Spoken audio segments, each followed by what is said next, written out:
Hello my dear friends, welcome to movie Hunter YouTube channel. So friends, আজকে আমি একটি বোলারেসিয়ান বা বোলারিস মুভি নিয়ে আলোচনা করব, যা হচ্ছে দ্য অ্যাডভেঞ্চার অফ বুরাতিনো। মুভিটি পরিচালনা করেছেন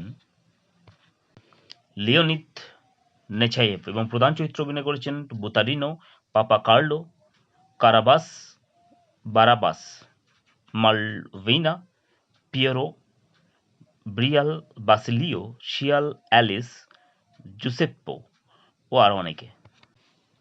দ্য অ্যাডভেঞ্চার অফ বুরাতিনো হলো সোভিয়েত যুগের এক অসাধারণ ফ্যান্টাসি মিউজিক্যাল শিশুতোষ সিনেমা, যেটি তৈরি হয়েছে বেলারুস ফিল্ম স্টুডিওতে। এটি মূলত the golden key or the adventure of Buratino উপন্যাসের উপর ভিত্তি করে বানানো, যা আবার দ্য অ্যাডভেঞ্চার অফ পিনোকোচ্চিও বা রুশ সংস্করণ বলা হয়। গল্পটি শুরু হয় এক দরিদ্র বৃদ্ধ কাঠমিস্ত্রি পাপা কার্লোকে নিয়ে। তিনি খুব গরিব হলেও হৃদয়বান মানুষ ছিলেন। একদিন তার বন্ধু জুসেপ্পে একটি অদ্ভুত কাঠের গুঁড়ি খুঁজে পান। সেই কাঠের গুঁড়িটি যেন জীবন্ত, এটি কথা বলতে পারে, নড়াচড়া করতে পারে। ভয়ে জুসেপ্পো সেটি পাপা কার্লোকে দিয়ে দেন। পাপা কার্লো সেই কাঠ দিয়ে একটি পুতুল বানানোর সিদ্ধান্ত নেন। অনেক যত্ন করে তিনি পুতুলটি মুখ, হাত, পা ইত্যাদি তৈরি করেন, কিন্তু সবচেয়ে অদ্ভুত ব্যাপার ছিল তার লম্বা নাক। পুতুলটি তৈরি শেষ হতেই হঠাৎ সে জীবন্ত হয়ে ওঠে। সে দুষ্টুমি করতে শুরু করে, নাচে, লাফায় আর হাসতে শুরু করে। পাপা কার্লো তার নাম রাখেন বুরাতিনো। বুরাতিনো ছিল প্রত্যন্ত চঞ্চল ও কৌতূহলী। পাপা কার্লো চেয়েছিলেন সে পড়াশোনা শিখুক, তাই নিজের শেষ ভালো কোট বিক্রি করে তিনি বুতারিনোকে স্কুলে ভর্তি করান এবং তার জন্য বইও কিনে নিয়ে আসেন। কিন্তু স্কুলে যাওয়ার পথে বুতারিনো একটি পুতুল থিয়েটারের বিজ্ঞাপন দেখতে পায়। রঙিন পোস্টার আর আনন্দময় গান তাকে ভীষণ আকর্ষণ করে। পড়াশোনার কথা ভুলে সে বই বিক্রি করে এবং থিয়েটারের টিকিট কিনে ফেলে। এই থিয়েটারের মালিক ছিল ভয়ঙ্কর ও নিষ্ঠুর কারাবাস বারাবাস। তার লম্বা দাড়ি, ভয়ঙ্কর চেহারা আর রাগে স্বভাব দেখে সবাই তাকে ভয় পেত। থিয়েটারের পুতুলদেরকে সে অত্যাচার করত, তারা ছিল যেন তার বন্ধে। থিয়েটারে ঢুকেই বুরাতিনো হইচই শুরু করে। সে গান গায়, নাচে আর দর্শকদের হাসায়।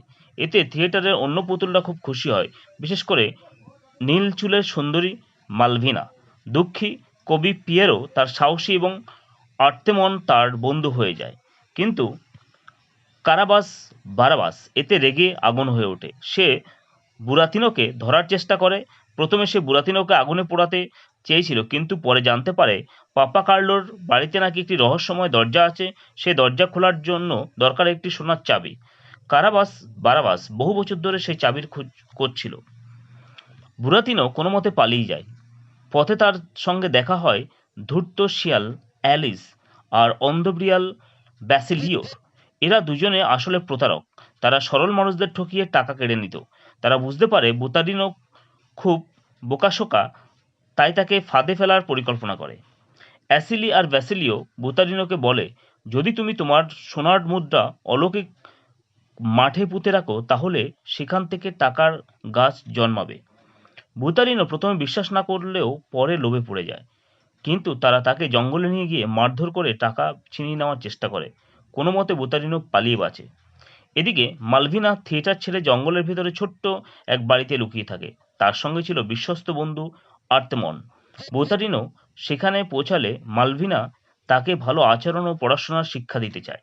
মালভিনা খুব নিয়ম মেনে চলত। সে বুতারিনোকে দাঁত মাজতে, হাত ধুতে, ঠিকঠাক করে বসতে শেখায়। কিন্তু বুতারিনো এত নিয়ম মানতে চাইতো না। সে পড়তে বসলে দুষ্টুমি করত, কালি ফেলে দিত, টেবিলের নিচে লুকাতো। এতে মালভিনা রেগে যেত। তবুও ধীরে ধীরে তাদের মধ্যে গভীর বন্ধুত্ব তৈরি হয়। পিয়ারো ও মালভিনোকে খুব ভালোবাসত। সে প্রায়ই দুঃখের গান গাইত। একদিন বুতারিনো জানতে পারে এক রহস্যময় কচ্ছপ টর্টিলা সোনার চাবির রহস্য জানে। তাই সে তাকে খুঁজতে বের হয়। দীর্ঘ পথ পেরিয়ে অবশেষে সে একটি পুকুরের ধারে বৃদ্ধ কচ্ছপ টর্টিলার দেখা পায়। টর্টিলা ছিল জ্ঞানী ও শান্ত স্বভাবের। সে বুতারিনোকে একটি সোনার চাবি দেয়। সেই চাবি বহু বছর ধরে তার কাছে ছিল, কিন্তু সে জানতো এই চাবির প্রকৃত মালিক বুতারিনোই। টর্টিলা বলে, এই চাবি শুধু দরজা খোলার জন্য নয়, এটি স্বাধীনতা আর নতুন জীবনের প্রতীক। বুতারিনো চাবি হাতে নিয়ে খুব আনন্দিত হয়, কিন্তু কারাবাস বারাবাসও খবর পেয়ে যায়। সে তার লোকজন নিয়ে বুতারিনোর পিছু নেয়। এরপর শুরু হয় রোমাঞ্চকর ধাওয়া, জঙ্গলের মধ্যে দৌড়, লুকোচুরি, মারামারি, সব মিলিয়ে গল্প আরও উত্তেজনাপূর্ণ হয়ে ওঠে। অ্যালিস আর ভ্যাসিলিও আবারও বুতারিনোকে ধরার চেষ্টা করে, কিন্তু প্রতিবারই সে বুদ্ধি আর বন্ধুদের সাহায্যে পালিয়ে যায়। অবশেষে বুরাতিনো বুঝতে পারে সোনার চাবি দিয়ে পাপা কার্লোর ঘরের সেই গোপন দরজা খোলা যাবে। সবাই মিলে সেখানে পৌঁছয়।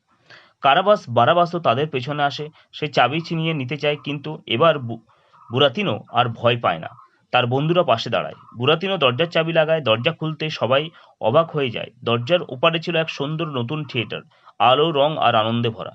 এটি ছিল স্বাধীনতার জায়গা, যেখানে কেউ কাউকে অত্যাচার করবে না। সব পুতুল আনন্দে নাচতে শুরু করে। পাপা কার্লোর চোখে জল এসে যায়। তিনি বুঝতে পারে তার ছোট্ট কাঠের ছেলে শুধু দুষ্ট নয়, সাহসীও বটে। বারাবাস নতুন থিয়েটারে ঢুকতে গেলে দরজা তার মুখের উপরে বন্ধ হয়ে যায়। সে অপমানিত হয়ে ফিরে যায়। শেষে বুরাতিনো ও তার বন্ধুরা নতুন থিয়েটারে আনন্দের সঙ্গে জীবন শুরু করে। সেখানে গান, হাসি আর বন্ধুত্ব ছিল সবচেয়ে বড় শক্তি। এই সিনেমার সবচেয়ে সুন্দর দিক হলো এর সরলতা ও কল্পনার জগৎ। বুরাতিনো চরিত্রটি যেমন দুষ্ট, তেমনি সাহসী ও হৃদয়বান। সে ভুল করে, কিন্তু বন্ধুদের জন্য সবকিছু করতে রাজি থাকে। মালভিনা শেখায় শৃঙ্খলা, পিয়েরো শেখায় ভালোবাসা, আর পাপা কার্লো শেখায় নিঃস্বার্থ স্নেহ।